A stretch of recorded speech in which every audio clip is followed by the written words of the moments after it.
곧 회의를 시작하겠습니다.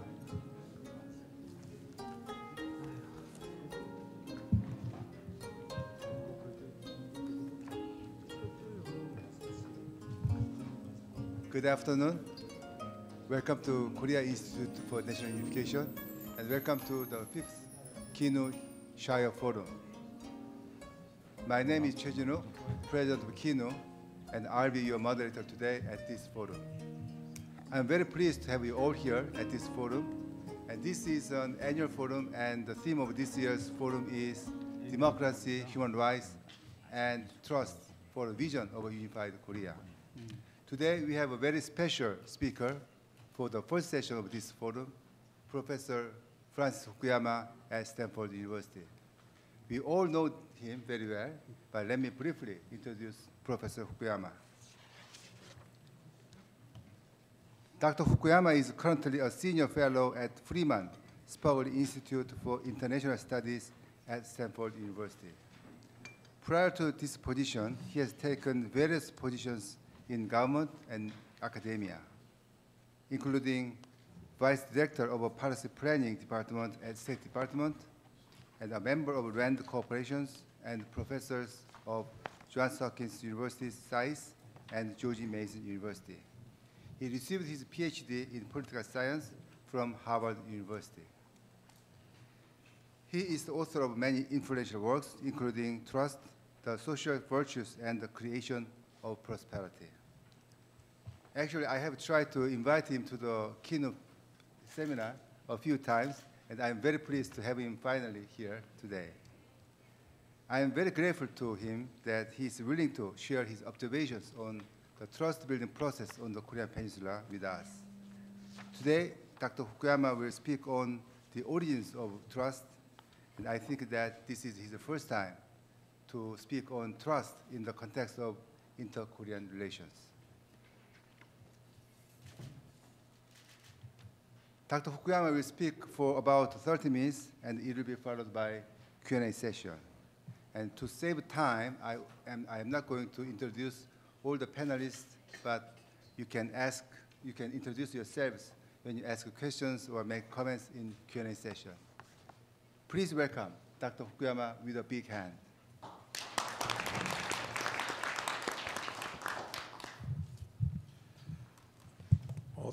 Thank you very much, President Choi. It's a great pleasure to be at KINU. We met when you were in Washington, D.C. I'm here because I'm a member of the board of the National Endowment for Democracy, which hosted your group when it was in Washington a couple of years ago. National Endowment for Democracy is an organization, independent organization that's funded by Congress, U.S. Congress, to promote democracy around the world through the support of civil society groups primarily. And this is an organization that I think has done extremely important work in many countries around the world to, in a sense, what we say in English, level the playing field, equalize the opportunities for democratic groups to have a say in authoritarian, non-democratic circumstances. And the NED has a program in North Korea. Obviously, they can't operate freely in North Korea, but North Korea is one of the countries that the NED has been very concerned about because it's probably one of the worst, if not the worst, violators of human rights of almost any regime in the world. And therefore, the activities of this institute and of the Korean government more generally to think about unification and the question of bringing democracy and respect for human rights to North Korea, I think is one that is extremely important, and I'm very glad to interact with you on this. So I will, has everybody had a copy of my paper or not? Yes, everybody has a copy. Okay. Well, I'm going to simply summarize some of the arguments I made. The part about North Korea is just at the end, but I think it's worth while talking about the question of trust in general and where it comes from and how it's generated. So this is a topic I've actually written and thought about quite a lot since the publication of my book, Trust, back in 1996. So the first point I would make is that trust is a psychological state by which you expect honest, regular, and benevolent behavior on the part of some other party. But trust itself is not necessarily a good thing. It's not necessarily a virtue. It depends on the existence of regular, honest, benevolent behavior. And so therefore, if you trust somebody that is trying to cheat you, that's not a good thing. You're simply going to be naive and taken advantage of. So in a sense, what we're interested in is not the psychological state of feeling trust towards other people. What we're interested in is the underlying behavior that allows different human beings, individuals, organizations, companies, or countries to cooperate. The goal of trust is cooperation. And the psychological state of trust is just a byproduct of the fact that people are willing to behave in a trustworthy manner. So trust, I think, is one of the most underappreciated characteristics in human society in quite a number of ways. In the economy, this is the part I've written about the most, trust is a kind of lubricant that greases the interaction of economic agents and makes them, it reduces what economists call transaction costs in ordinary economic exchange. There's actually a good example of this in Silicon Valley. I teach at Stanford and I live in Silicon Valley. And one thing that a number of observers have noted is that contracts written in Silicon Valley are not as thick as contracts written in Boston or New York or Chicago or other parts of the United States. The reason that you have thick contracts is that you are anticipating the other party to the contract cheating you. And you want to specify various forms of opportunistic behavior and guard against that in the contractual language. And a thin contract means that you basically trust the other party. And one of the reasons I think that Silicon Valley has been successful as a, as the birthplace of a lot of innovation is that it is extremely easy to trust people between engineers and managers and venture capitalists and the like. And I think that's the secret of Silicon Valley that doesn't exist in other parts of the United States and doesn't exist in other parts of the world. In politics, trust, I think, is really important in two respects. So obviously, trust in government. So if you believe that the government is going to be impartial and is going to deliver on its promises, then you're willing to pay your taxes, you're willing to obey the law.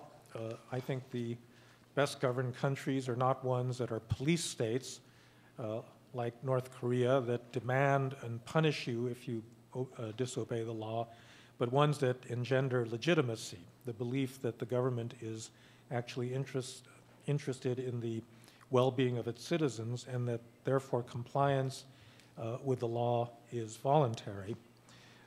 In democracies, I think that trust is particularly important because citizens have to be able to work together. If we are isolated individuals, we're weak, but if we can form organizations and enter the political system, then we have a collective voice, and there's a strong view by political theorists like Alexis de Tocqueville that that is really why democracy is strong, because civil society is strong. And incidentally,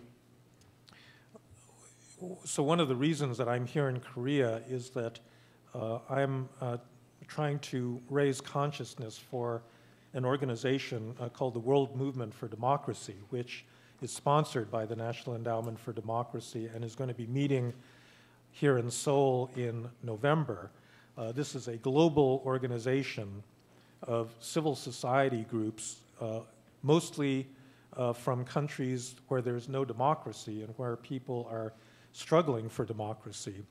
And the purpose of the organization is to enable these people to learn from each other, to exchange best practices and the like. But it's a kind of important institutional encouragement of this, what Tocqueville called the art of association, which I think in the end is going to be necessary for the democratization of any country.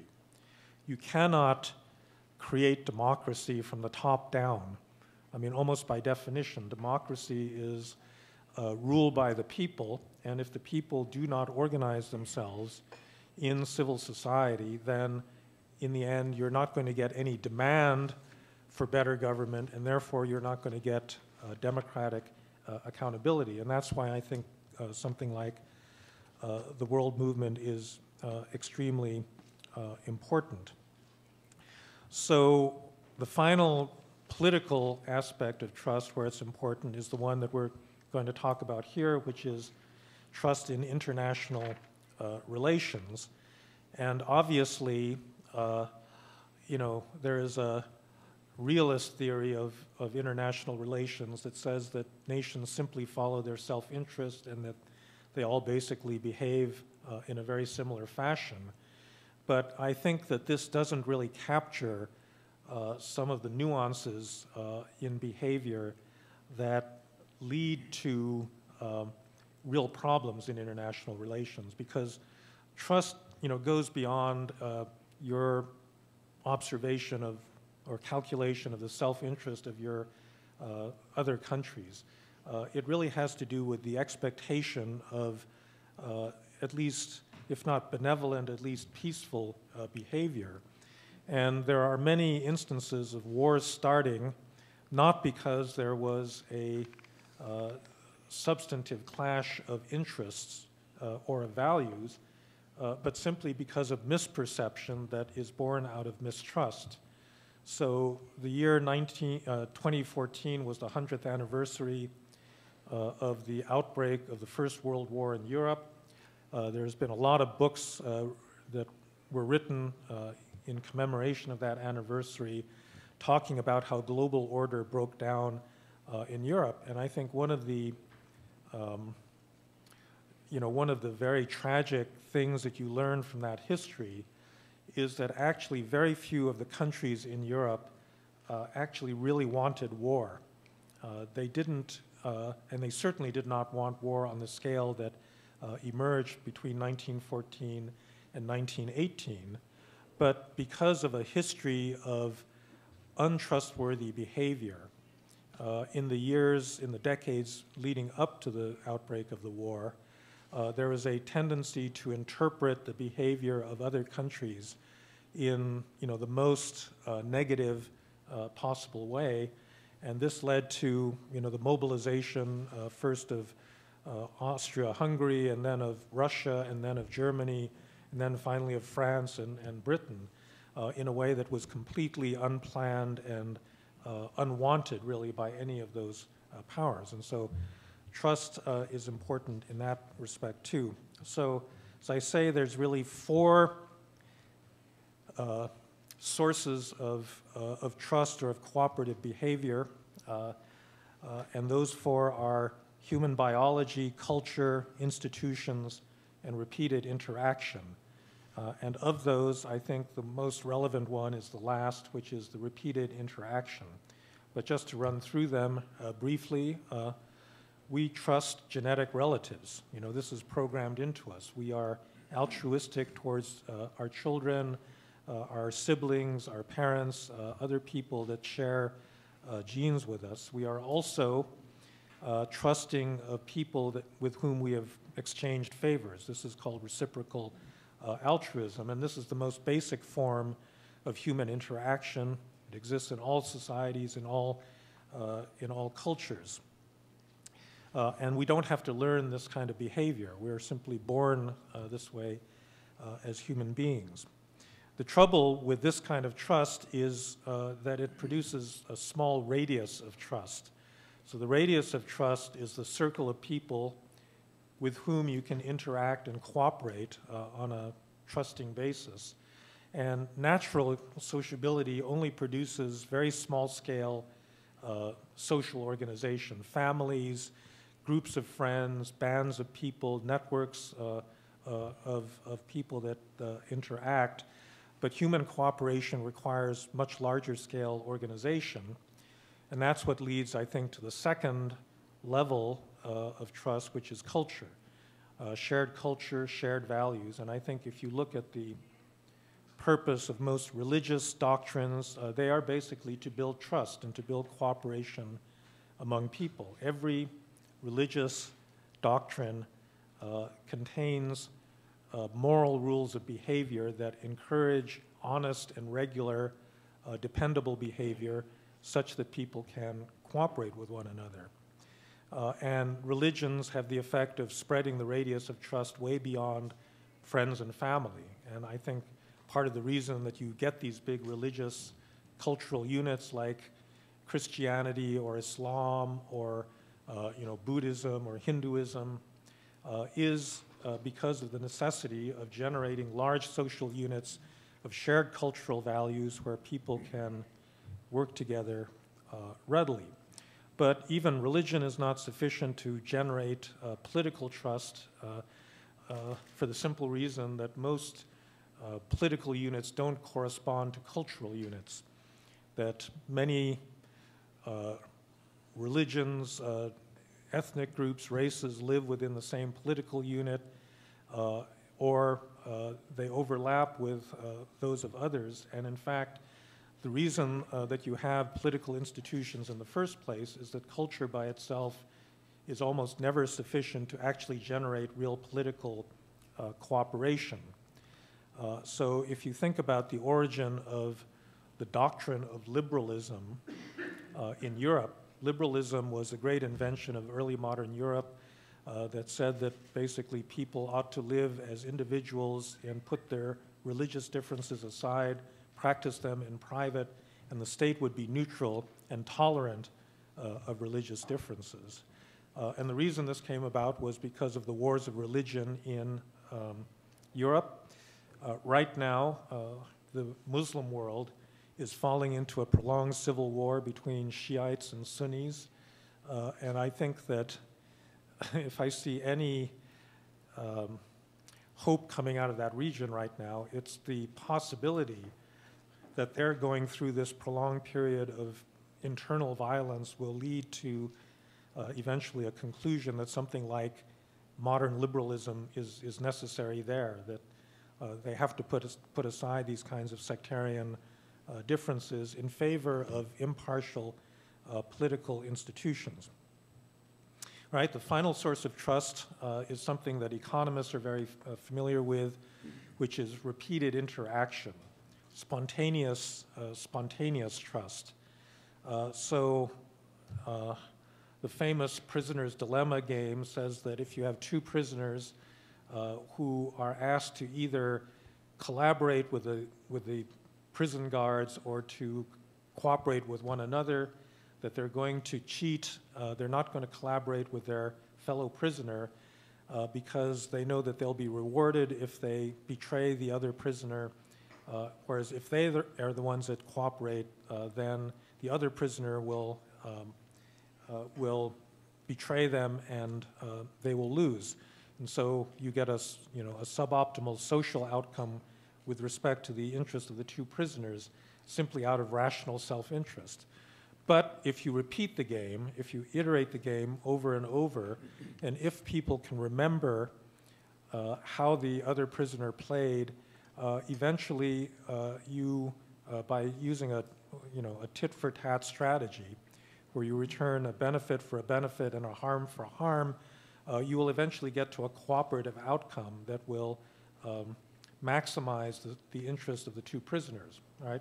So this iterated prisoner's dilemma is really the basis of most rational social cooperation. And I think economists like Elinor Ostrom and Douglas North and Mansur Olson have elaborated, this theory into a broad theory of social cooperation that says, among other things, that trust and cooperation are much less likely to emerge in large groups as opposed to small groups. This is Mansur Olson's conclusion in The Logic of Collective Action, because in a large group, free riding is easier. It's harder to monitor the behavior of other people in a large group, so on and so forth. If you look at Eleanor Ostrom, I think she shows that trust emerges in small, homogeneous, and stable groups, because these are the ones that promote memory of past behavior and therefore encourage the evolution of cooperation, whereas if the groups are heterogeneous, divergent, large, if they change over time, trust will not emerge spontaneously. So if we apply this now to so I'm sorry I took all this time and all this theory, but I think it is helpful in thinking through the problem with the DPRK. If you think about these four forms of trust and how trust can originate, I think that the first three are going to be of very limited use. So in terms of biology, there's not much biological difference between people in North and South Korea, but that, in a sense, doesn't matter because it's been trumped by ideology and by political institutions. And I think similarly in the case of culture, at the moment that the Koreas were divided in 1945, the culture was actually quite similar across the entire peninsula, but that also was trumped by politics, and it's not a kind of difference that will be easily overcome by institutions. And in fact, I think, as you think about the prospects for unification, you'd have to admit that after the passage of all of this time that the Koreas have been divided, there are probably actually now significant both biological and cultural differences between the two populations in the two parts of Korea. So, North Koreans are a couple of inches shorter on average than South Koreans. Their mental faculties are impaired by the chronic malnutrition. If the country were to be unified, you'd have, I think, tremendous inequalities in ability to absorb education, job opportunities. This happened in the two Germanys, where people living under communism in East Germany proved to be much less able to take advantage of job market opportunities than their counterparts in West Germany, and suffered, up to the present day, a continuing degree of discrimination. And so that is actually something where the Koreas have drifted apart, and there's a substantial source of distrust, I think, that will exist even if you can solve the political problem of how to bring the two countries together. And as I said, the bridging of this by institutions would have to be under the framework, obviously, of the democratic institutions of South Korea. There's no other plausible, political negotiation that would lead to anything, I think, remotely acceptable to the people of South Korea. But that is something that obviously is not in the cards as far as the regime in the North is concerned. And so that leaves us with spontaneous trust, with repeated interactions.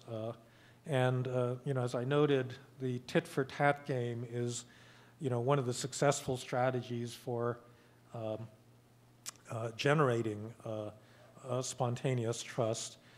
And it's one of the things that becomes hardwired into, cognitive abilities of human beings. But here again, I think we've run up against some real limits, because there's basically been very little reciprocation. And by the way, playing this game properly I think requires, the true tit for tat is returning a favor for a favor and a harm for a harm. It's a kind of very basic form of Old Testament morality that I think is actually still at the basis of many moral systems around the world. And I think the two Koreas have been playing this game for some time, and the lack of reciprocation, beginning with the Sunshine Policy, but continuing up through the policies of this current administration, have indicated that only one of the parties really wants to play in this development of spontaneous trust. So that leads me to the final, point that I wanted to make in the paper, which is that given that all of these different avenues towards building trust, I'm sorry, there's one further point to be made about this, that everything I've said up till now is true about the state-to-state relationship between the two Koreas, but there are other opportunities for trust building and playing these reciprocal games of interaction that are not on a state level, that have to do more with ordinary, citizens and a more grassroots kind of approach. Obviously, there are limits to this because the regime in the north does not permit its citizens to operate openly, but down the road, if a choice is actually made for genuine economic liberalization, then the economic freedom that is granted is inevitably going to lead to a grant of a certain degree of political freedom as well. It's going to be limited and restricted and so forth, but that in itself will provide a certain opportunity for a more low-level building of ties and again, this spontaneous trust through repeated interaction. So this brings me, I guess, to the final point, which is really the point about China, which is that, so I've sat through a lot of meetings in which people speculate about Korean unification. The most recent one, I don't know if you ever had the briefing from Bruce Bennett at the RAND Corporation on scenarios for, basically RAND is a think tank in Santa Monica where I used to work that does a lot of national security research, and they've had a long-standing program on Korean Peninsula matters. And so they did a study, which I believe is an unclassified one, last year on, different scenarios for what would happen after the collapse of the regime in Pyongyang in terms of American, South Korean, and Chinese, behavior. And this is not the first one of these exercises I've sat through, and they're very interesting, but the one thing that has always struck me about most of the efforts to think through what a real future scenario for unification would look like is the degree of unrealism about China's position.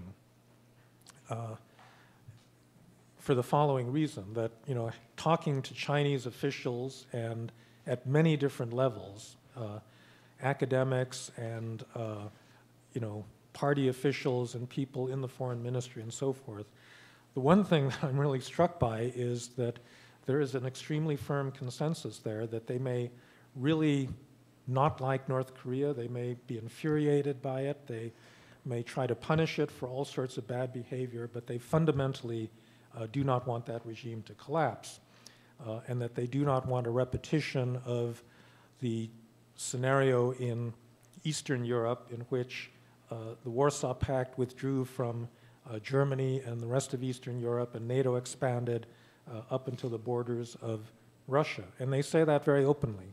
This is not this is not a secret. I think that one of the reasons that North Korea, or probably the single reason that North Korea still exists as a regime, is because of China. If China was not there as an external patron, it probably would have collapsed during the famine in the mid-1990s.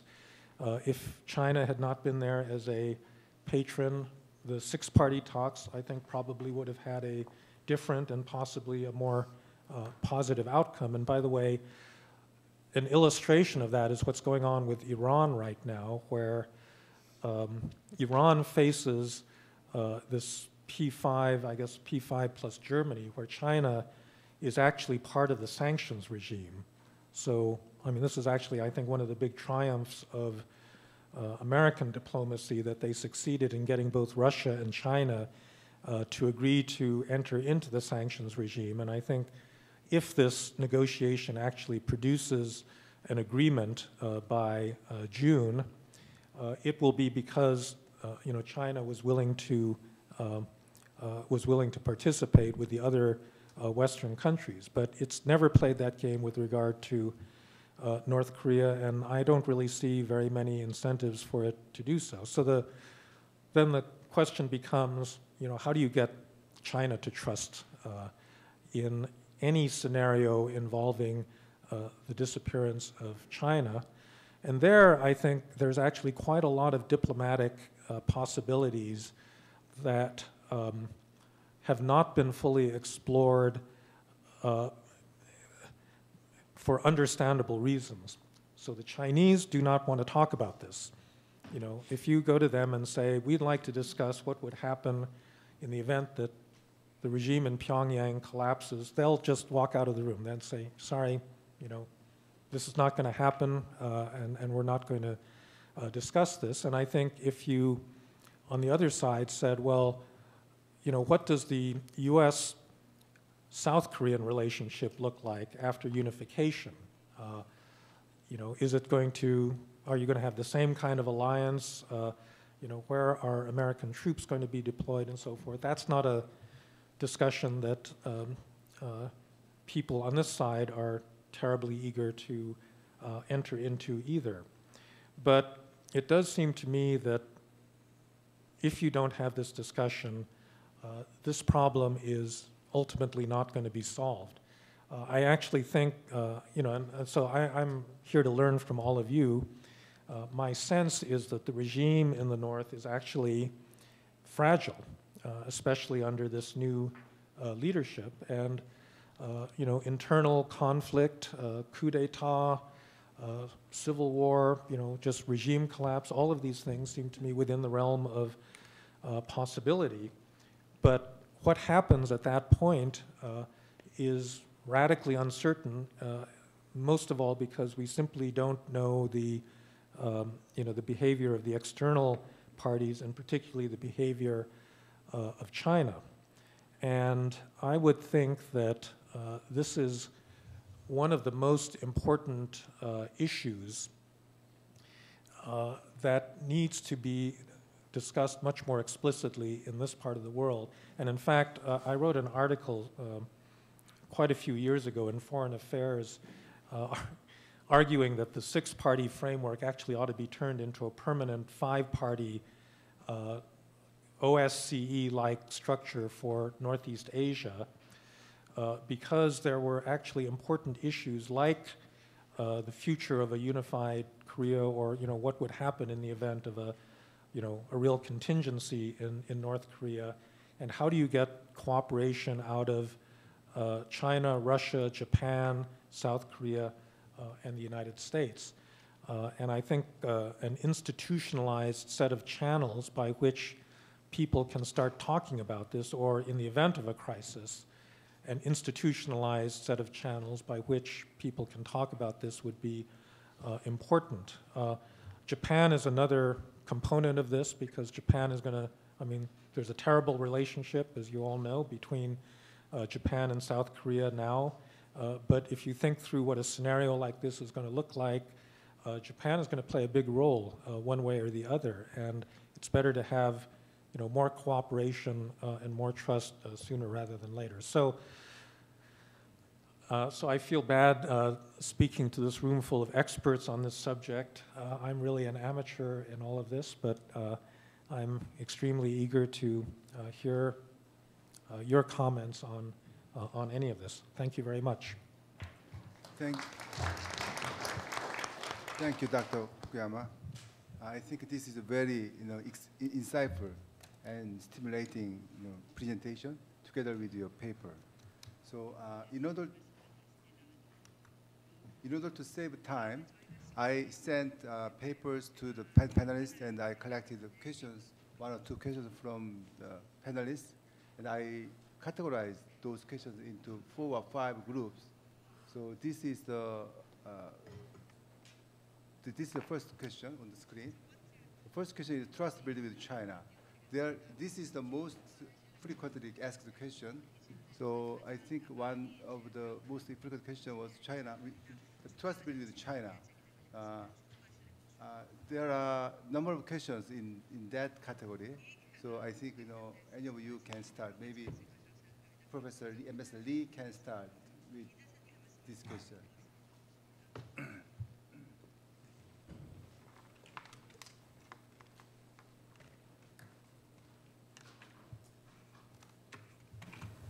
Okay, thank you, President Choi, and thank you, Professor Fukuyama, for very illuminating paper and observations on the role of trust in how things might develop on the Korean Peninsula. I did raise a couple of questions when KINU asked for some questions to be raised, one of which, of course, involved China. And I'm in full agreement with you that cultivating trust with China is most important in dealing with North Korea. And I believe that China is, if you look at the history of China, it is a very pragmatic country. The decision makers tend to be rather pragmatic. But unfortunately, so far, it still seems to be quite trapped in the Cold War mentality. Although China, I think, points fingers at the United States, that the US is the one that's still trapped in Cold War mentality. I think it's weighing between the pros and cons, cost and benefits. And so far, unfortunately, North Korea serving as a buffer for China still outweighs whatever benefits that may accrue to the collapse of the regime and the absorption of, or Korean Peninsula turning into a liberal democracy. So the end of history on the Korean Peninsula as well. So it's a very fundamental question. What's the best way to convince China to go along?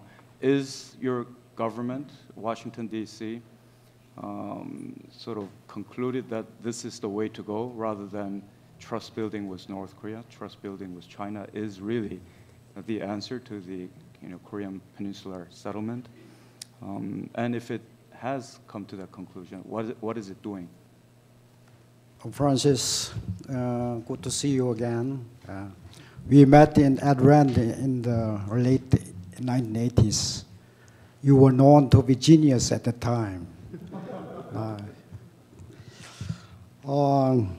You emphasized the role of China and South Korea's role in persuading China to be friendly to Korea's unification. But I think China regards United States as a partner, and to keep their policy related to Korean Peninsula. China doesn't believe it. China believes that South Korea does whatever United States wants South Korea to do. So China, even if we try, South Korea itself tries to persuade China, it will become, the post-unification security structure could be more friendly to China. They don't believe that. So in that context, United States' role is very important to persuade China in the unification or approaching unification or post-unification period, what the security structure of in the region could be. So what is the role of the United States in building trust with China on the issue of unification?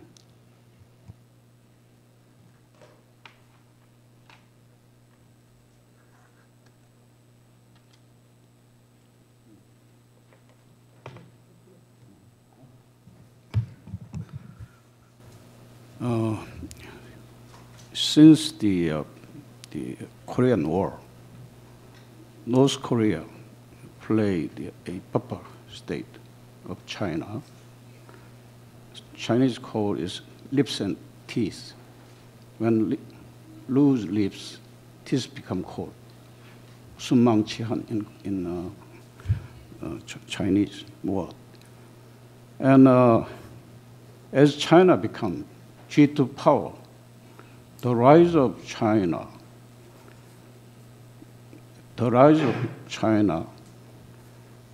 the increase, the strategic value of North Korea as the purple state against United States containment. So regardless of the increase of volume of trade and investment South Korea to China, China would not willingly to give up North Korea. So the trust building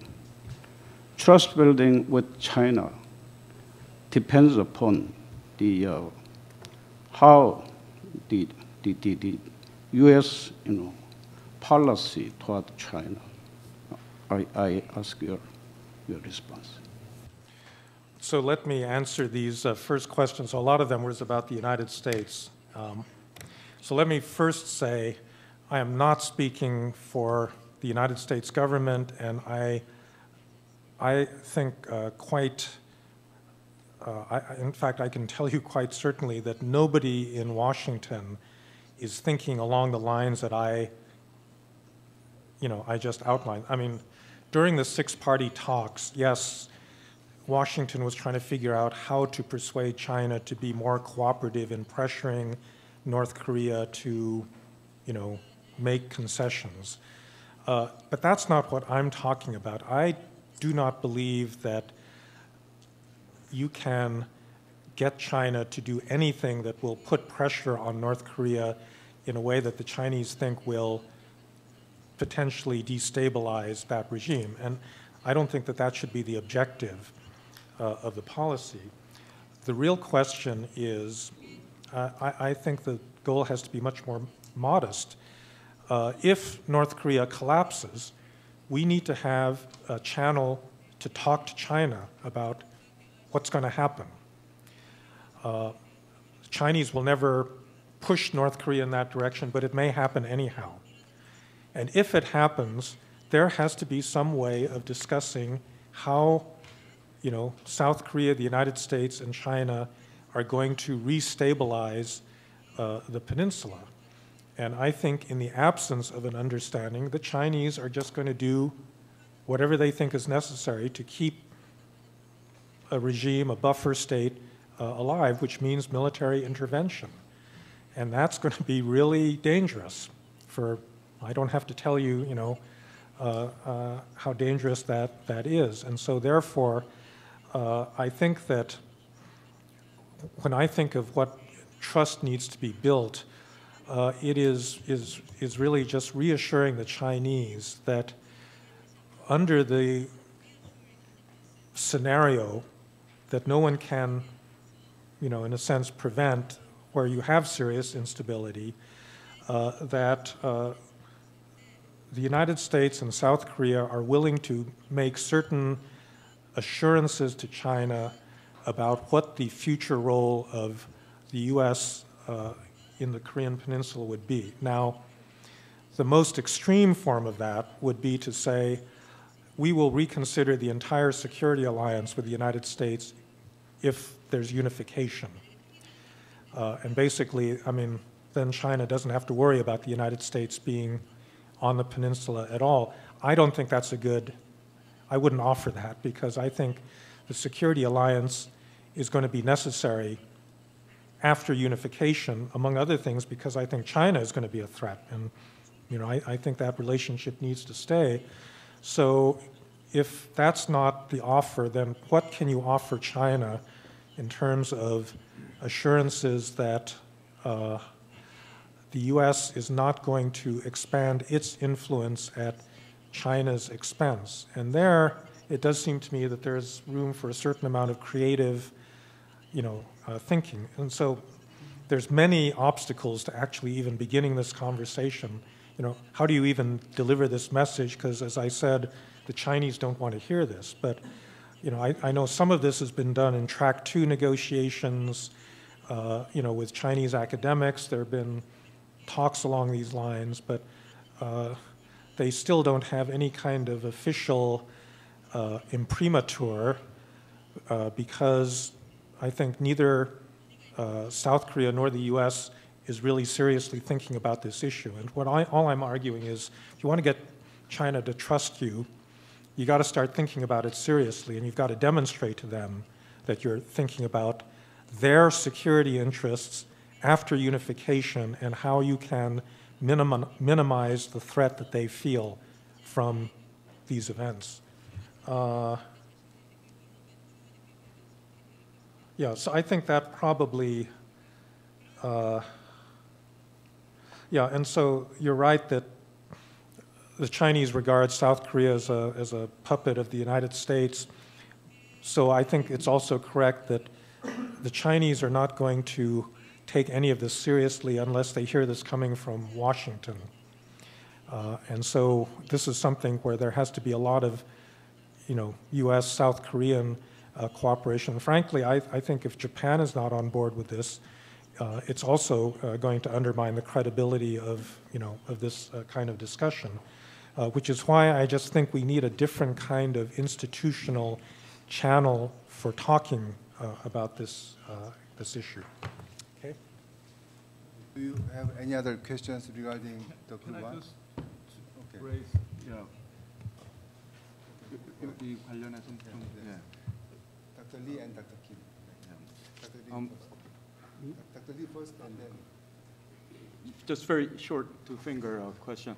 I'm very surprised to hear you say that, of course, you don't represent the government and you're an academic, but to say that in Washington that no one would actually agree with what you're proposing, that's surprising to me. I would think that there are many who will be thinking in lines with what you're saying. I would hope that that's the case. There may be people that are thinking it, but it's not part of the open discourse. Just, it is my personal opinion that if Iran gets a nuclear weapon, it's not going to be the end of the world. But it's really hard to say that openly. And I think it's also very hard in Washington to suggest that there's going to be any modification of our existing alliance commitments under certain future scenarios. I just think that's hard to say because people will immediately accuse the person that said it of deliberately trying to weaken, the ties between the U.S. and South Korea and so forth. So people, I think have not opened up this line of discussion.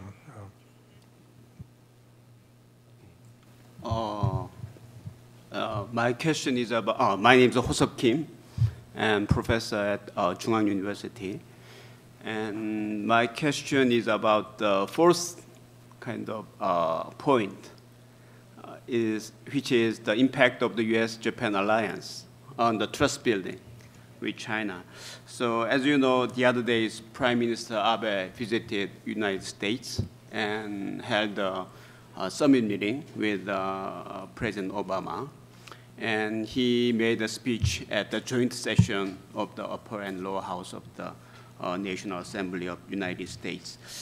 And one point of his visit is the Japan and United States agreed upon the revising the defense guideline of the U.S.-Japan bilateral alliance. And it made the Japan military activity abroad more easily and more actively.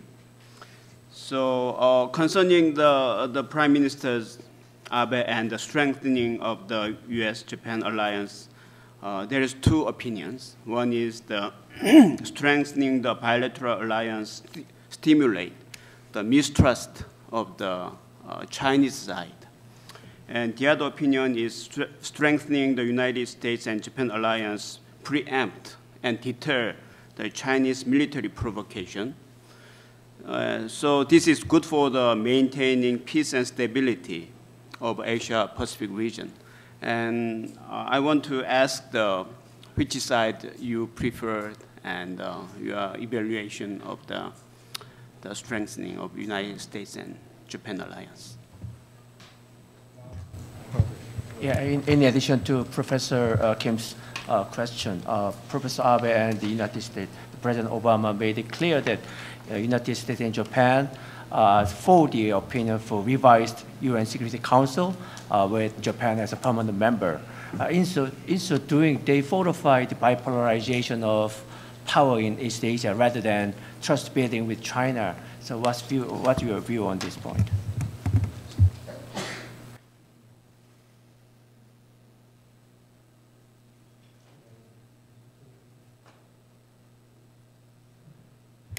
Okay, so let me begin by saying that I am not a big fan of Prime Minister Abe.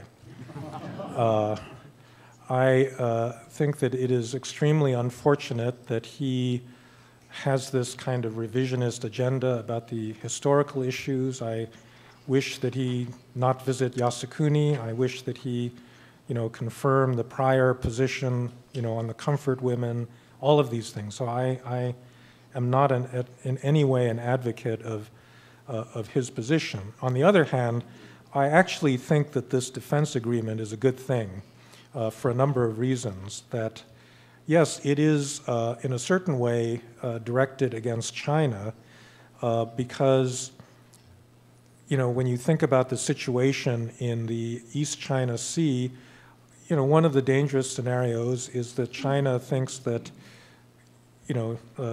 the United States will not back its alliance commitments to Japan under certain scenarios over the Senkakus and so forth, and they miscalculate and they do something, and you actually have an actual conflict. And I guess this is my view of how international relationships work, that you don't have either an exclusively collaborative engagement policy or a deterrence policy. I think the two of them actually go together, that the Chinese will actually be more susceptible to negotiate certain things if they feel that there are certain red lines where, Americans will back up allies and not tolerate certain forms of behavior. This is also extremely important in the South China Sea, where China is basically trying to split ASEAN and, take over that ocean just bit by bit. And I actually think that what happened in this defense agreement is that when Abe was elected, he actually wanted to abolish Article 9, altogether. That was clearly on his agenda. And he discovered that actually the Japanese public didn't support that. And since then, he's really had to back off of that. And I think he's taken a much preferable route, which is to reinterpret Article 9 to permit certain kinds of military collaboration between Japan and the United States. So under the existing interpretation of the Constitution, if a Chinese ship shoots at a American ship in a joint exercise with Japan, the Japanese ship cannot come to the aid of the American ship. So that's an extremely limiting form of collaboration. So I actually think that that's important, but I'll make a larger point. I actually wrote an article, when I was at the RAND Corporation, I believe in 96 or 97, I actually wrote a report on the future of the Japan Security Alliance, U.S.-Japan Security Alliance, with Oh Kangdan, my collaborator at RAND at that time. And one of the things that we strongly recommended is that there need to be more military-to-military communications channels between all of the powers in Northeast Asia. So what's been happening over the last 30 years is that Japan does something that Korea finds suspicious, and instead of going directly to the Japanese, Korea comes to the US and says, do something about this. Japan is doing X, Y, and Z, so you put pressure on them, and vice versa, right? So Japanese, go to the United States to complain about Korean behavior and so forth, and there's no, direct channel of communications. Now, the reason that I thought that this OSCE-like format would be a good thing is that in Europe, what began to happen in the 1980s was that there were regular meetings of NATO and Warsaw Pact defense ministers in which each defense minister would lay out their plans for military spending over the next 5 years, 10 years. They would explain the defense guidance that was underlying their procurement plans and what kind of scenarios, they thought were important. And I think Japan and Korea ought to do that. There ought to be, regular meetings between the military establishments and defense ministries of both countries, and they ought to, so the Japanese, can say to the Koreans, look, we plan to do the following with defense spending. We are procuring the following weapon systems because we think that the following scenarios are ones that we think are important, and South Korea can do exactly the same thing. But unfortunately, this kind of institutional channel doesn't exist. And I think, I also think that you can do this with China because I think there's a lot of suspicion about the speed of the Chinese buildup and, what their plans are for these different territorial, issues. And I think it would be better if there was a regular way in which the military organizations in these countries could actually talk directly to each other to, essentially to build trust. So that's my view of it. Okay, thank you. We spent 30 minutes for this first category. I think Professor Kim Yongho, Professor Jeon Jae-sung, and also Professor Kim Tae-yeon asked similar questions, but I think their questions are also answered by other questions. So let me move to second question, grassroots trust building. How we can build grassroots trust with North Korea. So I think this question was addressed by Dr. Han. Let me ask this question. In your paper, you mentioned that we need, because it's impossible for us to have some cooperation with trust building with the North Korean leader or North Korean ruling elite. So we need to go into direct grassroots exchange and cooperation. But I think it's also impossible, I think, to do that. Within the North Korea's very strictly controlled regime, it's very unlikely we can do that. But in your paper, you mentioned that in the last years of European communism, in the 1980s, there was a very widespread solidarity movement and the freedom movement in Poland and East Germany and Czechoslovakia. So I have some hint from your paper that we need to bring in the external influence into the inflow of information into the North Korean society. How can we do that? Yeah.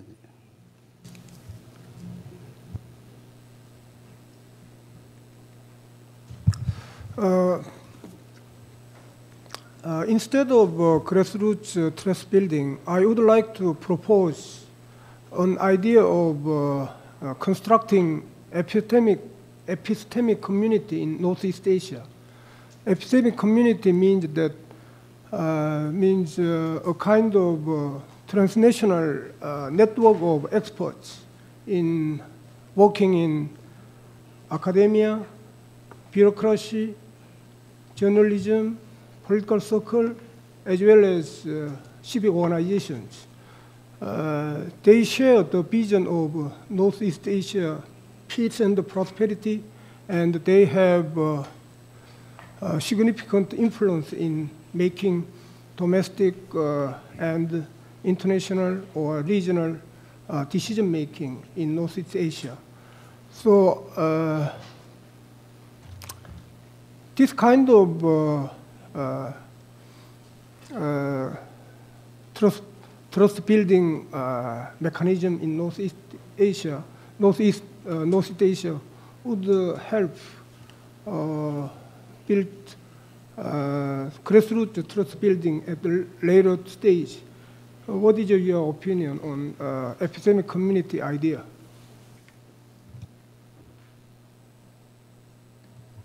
Any other questions in the category 2? Okay. Professor. Very nice to hear your speech, but I cannot speak English very well. Like as an adult, I want to speak in Korean, and you can listen Korean translation. 예, 반갑습니다. 후쿠야마 선생님 그 페이퍼에 보면요, 이런 이야기가 있습니다. 제가 받은 페이퍼의 9쪽인데요. 남북한 사이에 그래스루트 차원에서 트러스트 빌딩 과정이 있었으면 좋겠다 이런 이야기가 나오고요. 그리고 그 예를 든 것이 독일의 경우입니다. 그래서 동독과 서독 사이에 민중들 사이에 그 그래스루트 차원의 신뢰가 만들어졌다 이런 말씀을 하셨어요. 그런데 그 말씀을 하시면서 그것이 가능한 것은 서독의 동방정책 덕분이었다 이런 말씀도 하셨습니다. 그리고 그 동방정책은 단순히 정치적인 것이 아니라 문화적인 것이었다 이렇게 말씀하셨어요. 그런데 한편으로는 그래스루트 차원의 신뢰 형성을 말씀하시면서 그 전제 조건으로 또 정부의 역할을 말씀하셨기 때문에 약간 순환적인 느낌이 듭니다. 과연 풀뿌리 차원의 신뢰 형성이 정부의 신뢰 회복 없이 가능한지 하는 것이 저희 첫 번째 질문이고요. 두 번째 질문은 그 다음 줄에 보면 이런 이야기도 하셨어요.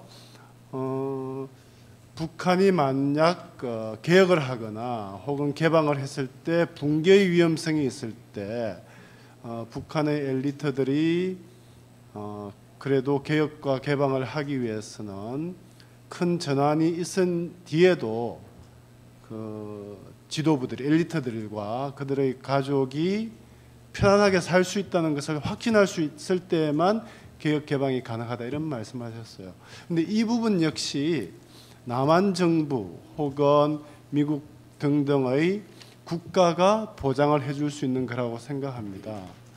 결국 그러면 후쿠야마 선생님의 조언 그 설명에도 불구하고 결국에는 정부 차원의 대화가 신뢰가 없다면 불가능하다는 이야기로 귀결되는 것 같습니다. 과연 이런 순환 논법을 탈피할 수 있는 멋진 아이디어가 있을 거라고 생각하는데요. 좀 말씀해 주셨으면 고맙겠습니다. Okay, so I accept all of the comments that there's no autonomous grassroots level that we can reach if the government doesn't want the society to open up. There's not much we can do about it, and I think that's correct. So I think that the only conditions under which you could imagine this happening, there's a couple of different ones. So first is grassroots is probably the wrong word to use. I sort of think that the a better word might have been, alternative elites, or the epistemic communities that you're talking about.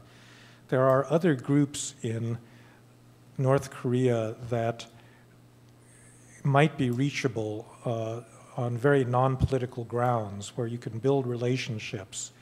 And actually, I think it would be more effective to build these elite relationships that are not the government, but they're other elites within the society, where you could get a certain amount of space for them to operate and think for themselves and so forth. And so I guess I do mean something like that more than a genuine grassroots where you're just going out into the streets or in the countryside and trying to get ordinary people to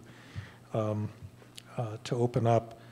The other possibility, there have been some limited efforts at market liberalization, right? And that's something that the Chinese would very much like to see. And I think that the moment you give people a certain degree of economic freedom, they have to have a certain degree more political space. Even if it's just in trading with other people, they come into contact with different people, they talk to different people, they get different ideas and so forth. And so to the extent that the regime actually wants any kind of real economic reform, that's obviously another channel. Now, I suspect that they also realize that this is dangerous for them, which is why they haven't engaged in serious economic reform yet. So you're back to the same problem of how do you persuade the government to change, and I don't have a good answer for that.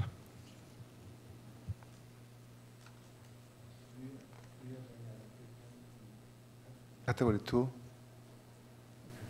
Professor Kim. Thank you very much for your presentation. My question is about current administration's trust-building process toward North Korea. And it seems to me that current administration's approach is basically grassroots trust-building efforts. I mean, the position I understand is that we really have to start small, start with the easier ones, and then once enough of trust is generated, cultivated, then only we can move towards cooperation on some of the more intractable questions on the Korean Peninsula. I mean, this principle applies to inter-Korean relations. This process, I mean, this principle applies to the relationship between the major stakeholder countries in Northeast Asian region.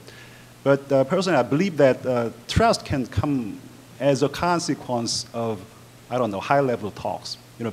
Big-time breakthrough in military affairs as well. So personally, I believe that trust may come from top-down, but it seems that you emphasize the importance of trust coming from bottom-up. So to that extent, how would you evaluate this sort of a functionalist approach taken by the existing current administration of South Korea in terms of dealing with North Koreans and in terms of trying to cultivate this habit of trust? Because it seems to me that nothing is really going on, is taking place in inter-Korean relations, and we can't just say that well, this is just the principle or guideline for North Korean policy.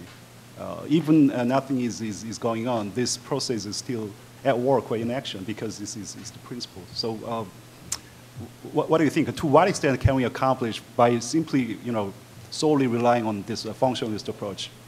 Thank you. Okay. Professor Go. 저도 우리 한국말로 하겠습니다. 아까 풀뿌리 차원에서의 신뢰 구축이 지금 답이 없다고 말씀하신 것 같아서 그것과 관련해서 제가 생각할 때는 그 분단 체제에서 남북한의 국가 권력이 지나치게 오버디벨롭드 했다. 과대 성장한 국가 권력이 시민사회를 틀어쥐고 모든 것을 그 권력 아래서 움직이게 하는 그런 것 때문에 사실상 중앙정부의 통제 아래 지방정부나 이 시민사회단체라든가 개인들이 모두 종속돼 있다는 거죠. 그래서 과거에 이제 동방정책에 대해서는 상당히 긍정적으로 평가하시면서도 햇볕 정책에 대해서는 다소 부정적으로 평가하신 거 아닌가 하는 생각이 드는데요. 그러니까 그런 측면에서 보면 우리 남쪽이라도, 그러니까 한국 정부라도 중앙정부가 이 지방정부에게 대대적으로 남북 교류 협력이라든가 이런 부분에서 권한을 위임하고 시민사회단체나 개인 차원에서의 교류를 활성화시키면 밑으로부터 신뢰가 구축되지 않을까. 그런 차원에서 지금까지 우리가 70년 동안 해왔던 방식에서 조금 탈피해서 밑으로부터 신뢰 구축을 하는 방법도 찾아볼 수 있지 않을까 하는 생각을 하고 있는데요. 거기에 대해서 한번 의견을 듣고 싶습니다.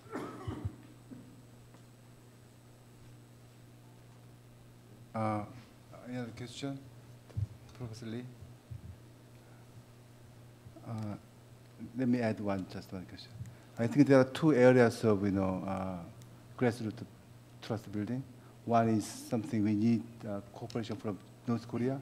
The other is we don't need cooperation from North Korea. So the second case is maybe media, using media or international media or South Korean media. So do we have any examples of both cases?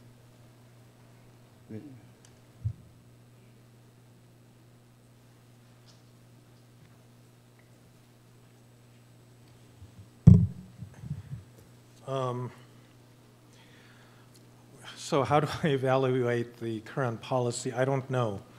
That's why I'm here in Korea, is to get your views. I mean, my impression is that the government felt that they tried the top-level, top-down trust building under various forms, sunshine policy, and then a somewhat more restricted version, and neither of those worked very well because there was really no reciprocation, and so now they went for a more grassroots approach, but that's also been not terribly successful and doesn't seem to be leading anywhere. And therefore, everybody is frustrated and not really sure how to proceed at all in the future. And it could be that, the reason that none of these is working is that you do have such a strong state that there is no civil society, or there's really no counterparts to interact with there.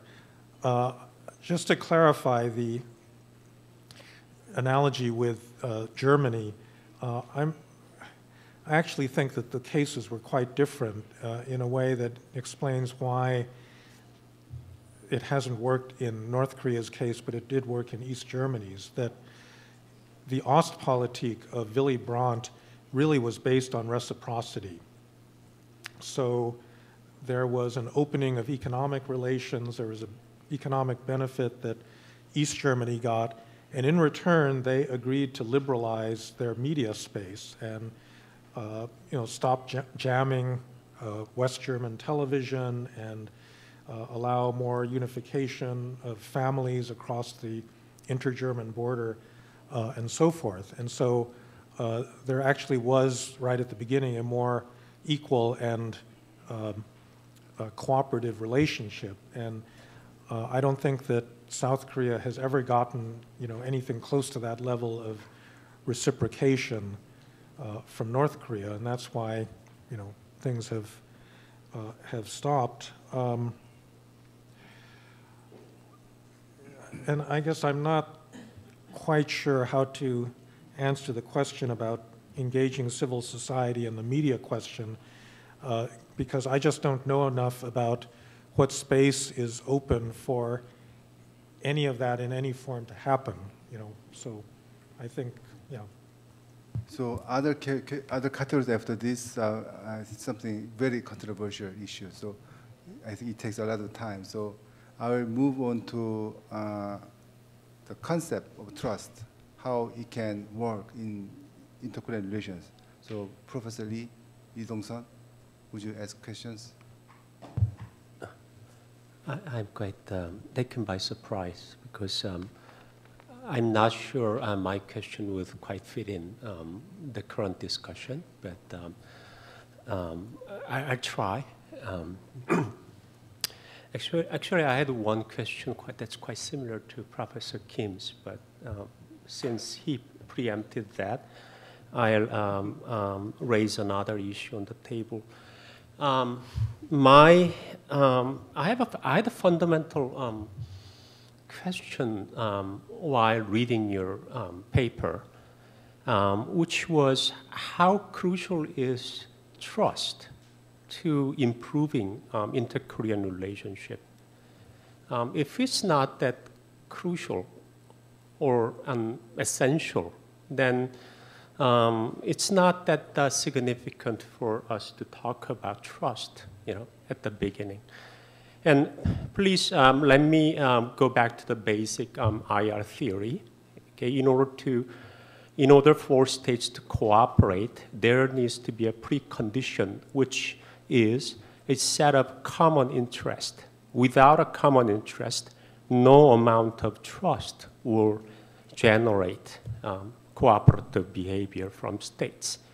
Then my question is what are those common interests between North and South Korea?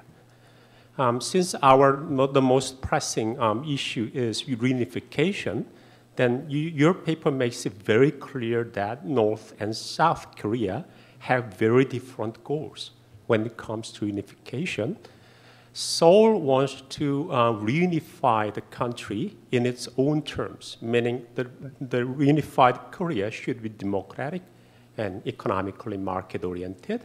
And I'm pretty sure that North Korea has its own version of vision, which envisions something else, something other than democracy and free economy.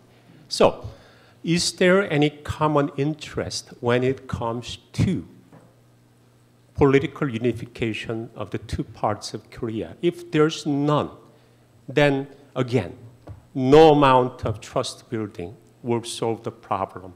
Okay? And second, another critical issue, maybe it seems that South and North Korea have a common interest in promoting economic contacts, like building more, Kaesong industrial complex type new economic projects. What's that common interest? Probably making money. Both sides can make money. But when we dig deeper, then we find both Koreas trying very hard to exploit the newly developed economic interdependence for its own advantage, meaning that in order to gain additional political influence coming out of that economic interdependence. So if that's the case, then what is then that common interest, necessary common interest, even in the economic realm between the two Koreas? So we'll need to have to address this issue before moving into how to build trust between the two Koreas. Thank you.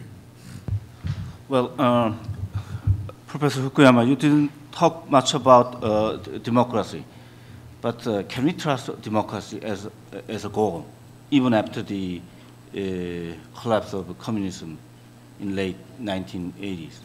And we are now observing the emergence of new powers and new groups. Can you trust? If we can trust, we can persuade our brothers and sisters in North Korea to work together to achieve that goal.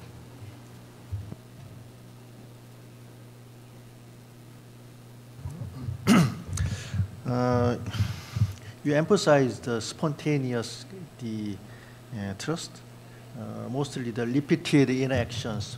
But as it applies to the inter-Korean relations, the repeated and the reciprocal cooperation are possible mostly in economic and social cultural areas. But our dilemma is how can we move forward in the face of nuclear threat and military confrontations? And another issue that is related to the problem that Professor Lee Dong-sun raised, basically the mutual conception of the end state, the goal of the reciprocal cooperation are different between North and South Korea. In particular, North Korea are afraid of the end state of the reciprocal cooperation. It might be a collapse of North Korea and the unification by the South Korea's initiative. How can you solve this problem following your suggestions?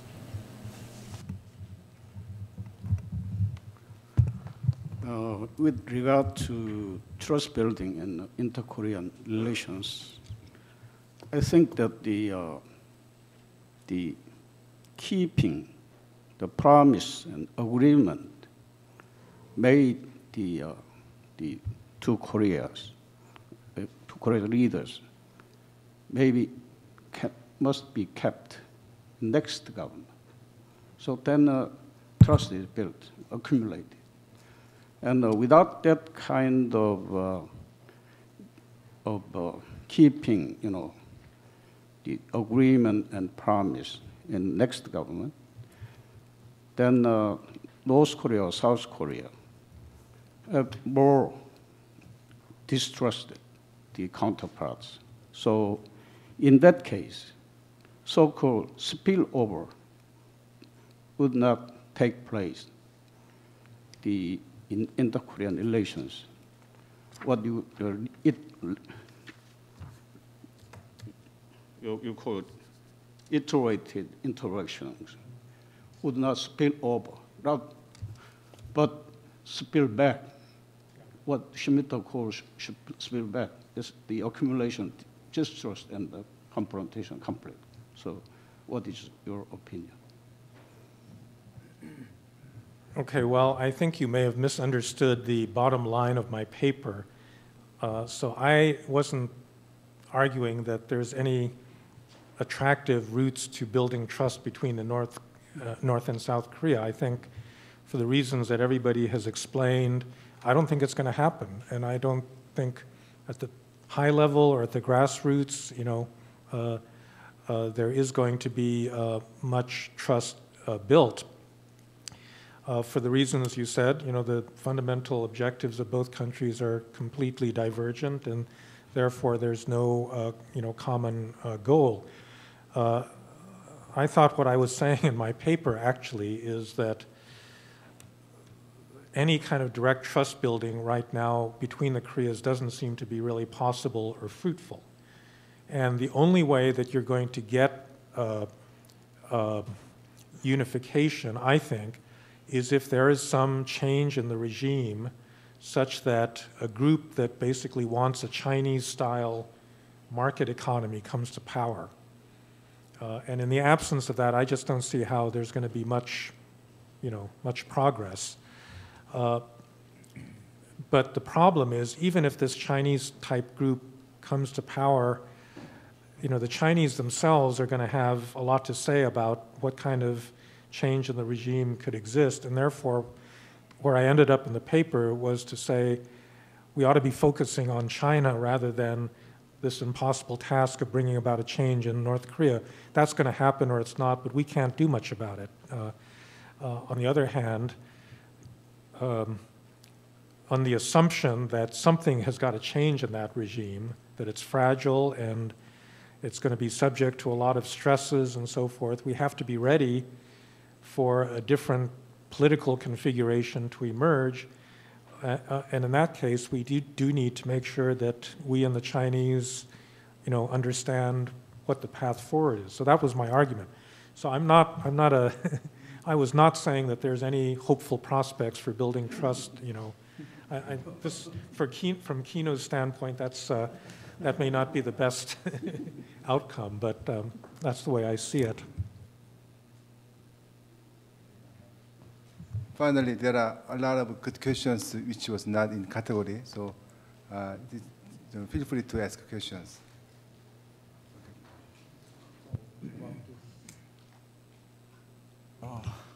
I was really intrigued with your discussion about the concept of trust, and where you define trust is a psychological state in which we assume that another party will behave in an honest and predictable and benevolent way.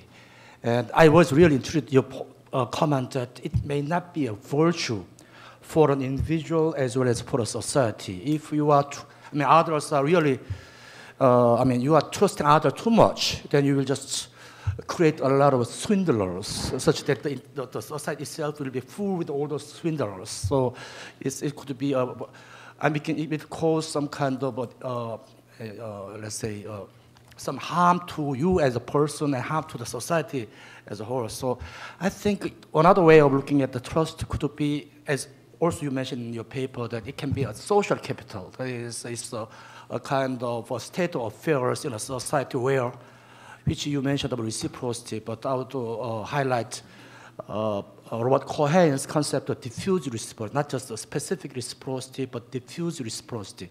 So trust can be a state of affairs in a society, a social capital, where expectation for the diffuse reciprocity is prevailing. And the question is how to build a kind of state of affairs, social capital, where expectation and diffuse reciprocity is prevailing. I mean, the hint is coming from your citation of Robert Axelrod iterated PD game, where you return tit for tat games. So I was arguing that once you, if you repeat tit for tat games forever, then somehow it will create a predictability in each player, then there will be the diffuse reciprocity can prevail. So the question, when we apply this one to inter-Korean relations, how can we, North Korea never annulled any kind of agreement so far. Maybe it's June 16 agreements of 2000, but many others, they are not. So do we have to trust North Korea, or do we have to make North Korea trust us? What is, how can the trust can be applied to inter-Korean relations? That is really my question on your subject. Well, the tit for tat game doesn't say you do somebody a favor and then you keep doing them a favor regardless of what happens. It says you do them a favor if they do you a favor, but then you do them a harm if they do you a harm. And so if you do a favor to North Korea, like the Sunshine Policy, and they don't reciprocate, and in fact they do something aggressive, then the appropriate response, if you're playing that game, is to reciprocate the harm. I don't know exactly what what the appropriate thing is, but yeah, you're right. The way that you play this game and build trust is not by simply being trusting and naive and giving things, one way, gift. You need reciprocity, and if there's no reciprocity, then the game ends and nobody trusts anybody. And I think that's actually kind of where the Koreas are today.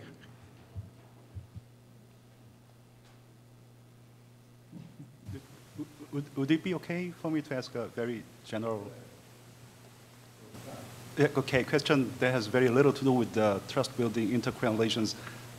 I feel very sorry if I do not really ask this question, because pretty much everybody got to know your name because of your seminal, work on, the end of history.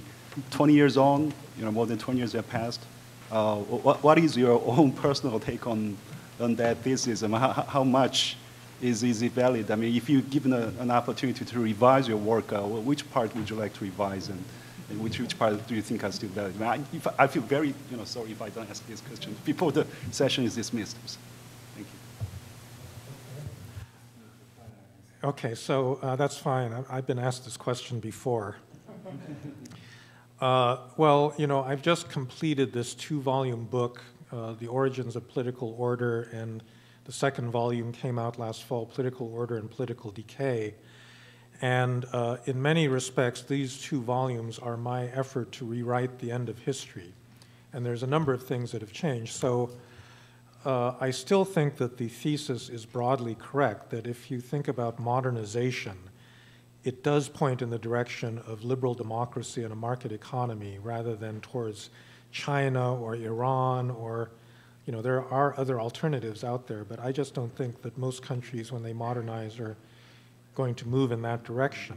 So I still think that the goal or the objective of history still remains something like that. But if you read my last 2 books, the things that are different from the original version, there's several. So first is, I think I recognize now in a way that I didn't 25 years ago how difficult it is to build modern institutions.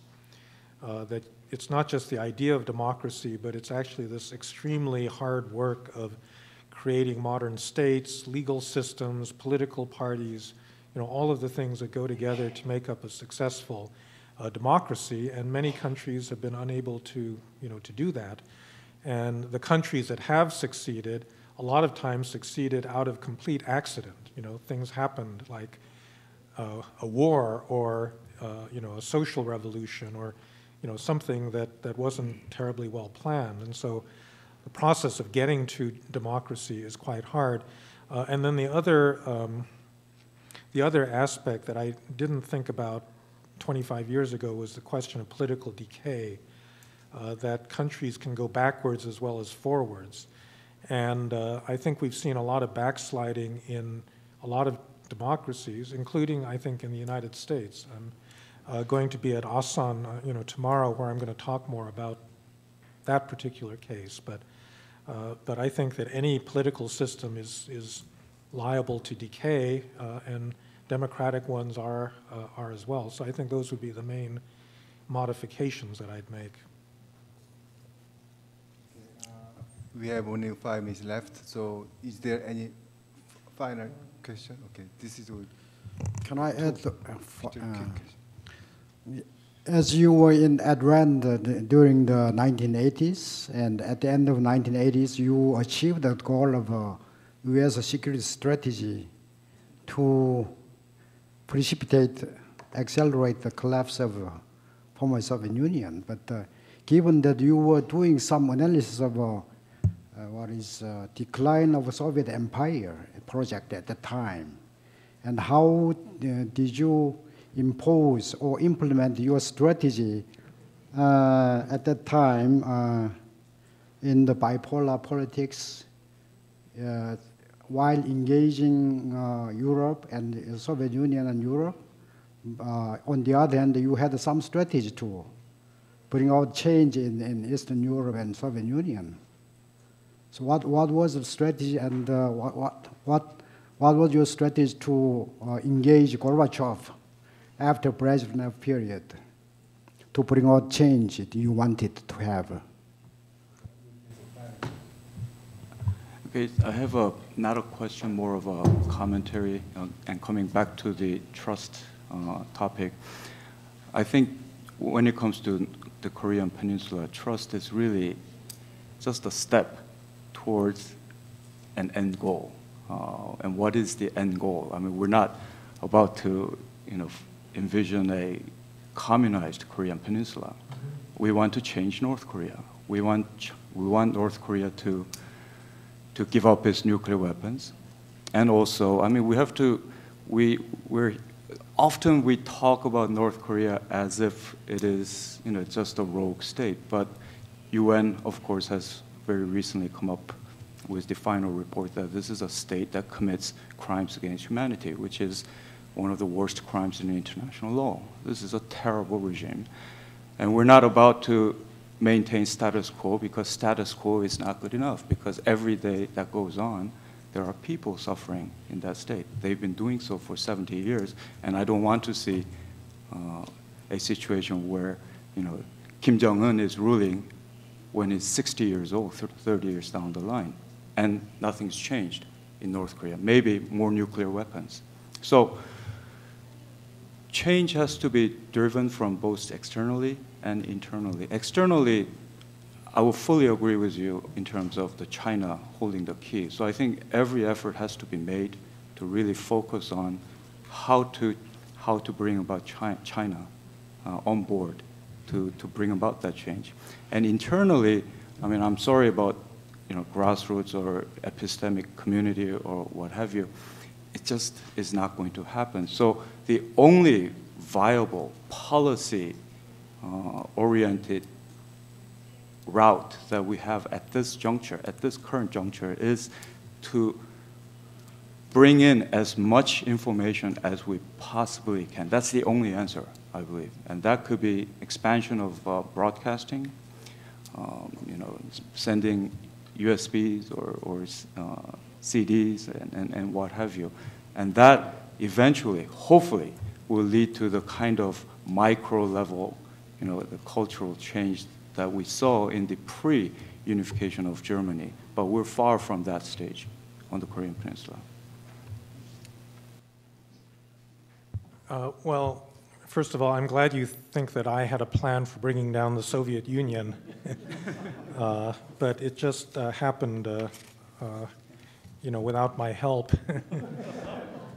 The idea is that were around in the 1980s when I was working at RAND on Soviet matters were things that actually other people did. So one of it was using support for, internal ethnic groups and, people opposed to the Soviet regime to have them fight for their freedom. And the most obvious case of that were the Mujahideen in Afghanistan that became then part of the Reagan doctrine and so forth. So I was not responsible for that, but it did happen. And now, as we see, it had all sorts of unintended consequences,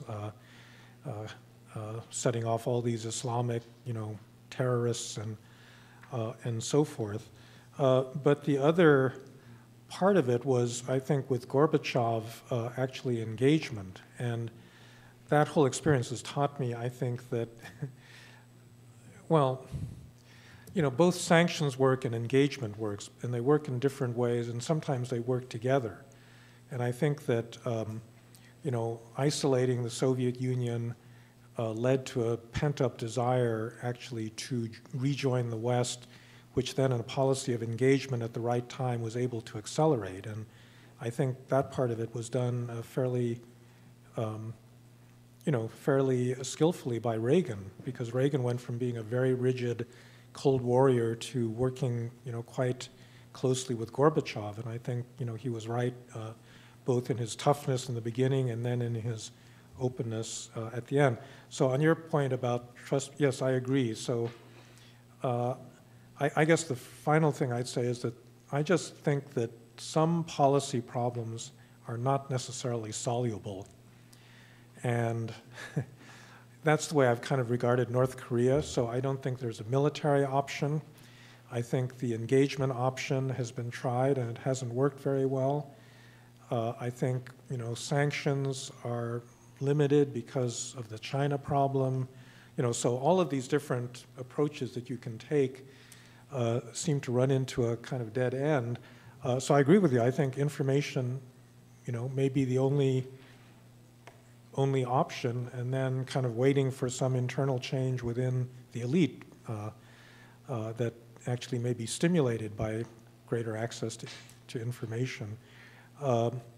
But that doesn't mean that it's going to work necessarily. But I'd certainly, think that that's a great idea to try to get as much information into that country as possible, because you're right. Well, I guess the final thing is that I think that it is really important that we be honest about what's happening in North Korea. It's terrible, as you say. It's like one of the worst violators, systematic violators of human rights of any regime in the world right now. And I think at least those of us that know about that have a duty to tell that to the rest of the world so that they don't get a free pass, with regard to the things that they do. Okay, thank you, Dr. Fukuyama, for your very insightful paper and very stimulating discussions. And also, I thank you for, thank you all panelists for your, participating in this panel and also making comments and discussions. And I also appreciate, the audience in the floor. So I think today's forum will contribute to upgrade trust building process on the Korean Peninsula, and I think that will be maybe they will work in the latter part of this year. Thank you very much.